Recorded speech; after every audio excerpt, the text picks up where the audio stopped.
Ito naman yung street food guys sa Vietnam. Yan, mahaba ito na tinapay guys. Lalagyan nila ng ano, yung spices. Yan.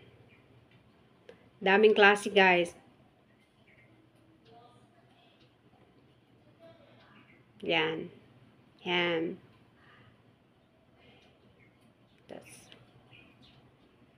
Yan, cucumber.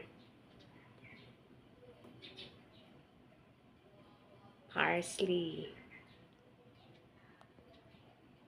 Ayan guys. So, tapos, isugba nila guys. I-drills. Ang bango-bango nito guys pagka ano, isusugba. Ano yun sa Tagalog na isugba? Yan.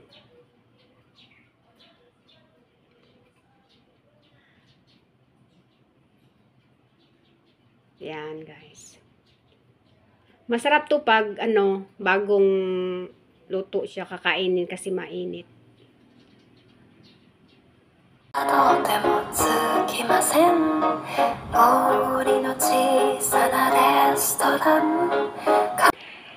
Ito po guys ay nagbibenta po sila ng mga aso.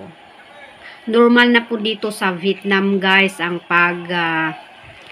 pagkakain ng mga aso. No, hindi bawal. Noon sa Pilipinas, kinakain din to. Kaso nga lang, pinagbabawal na sa batas. Na kapag mahuli ang kumain ng aso sa Pilipinas ay huhulihin. Pero mayroon pang ilang kumakain, lalong-lalo na sa Baguio. Marami pang kumakain doon sa ano.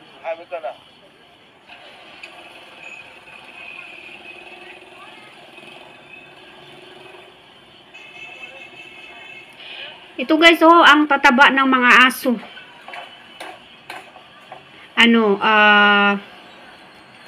pinupugutan nila ng leeg ang aso para ano, maganda naman tingnan pag i-display nila. Parang nakakaawa guys. Yung, lalo na yung mga no dog lovers. Ako, isa din akong dog lovers guys. Kaya, parang masakit sa dibdib, no? Na ginaganyan tong nga aso. Lalo na pag ano, yung nakikita mong kinakatay talaga, umiiyak talaga yung mga aso guys.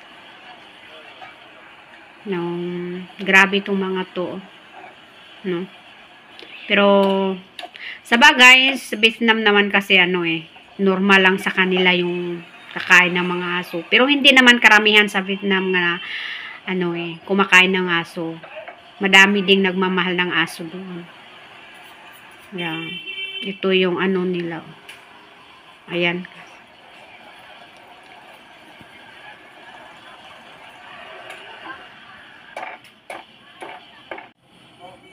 Ayan na, busy na sila sa pagtatadtad kasi may ano, may madaming bibili. Ayan. Maraming bibili ng karni ng aso.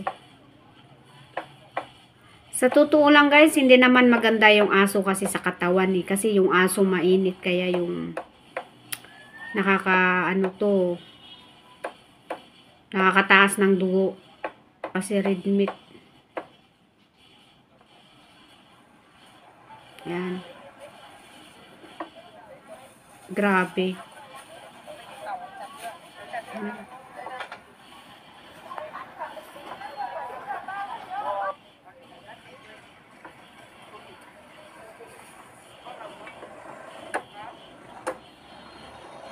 Ayan.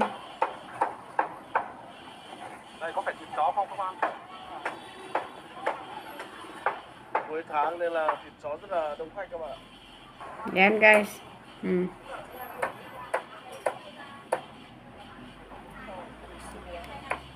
Dami din palang ano, dami din customer.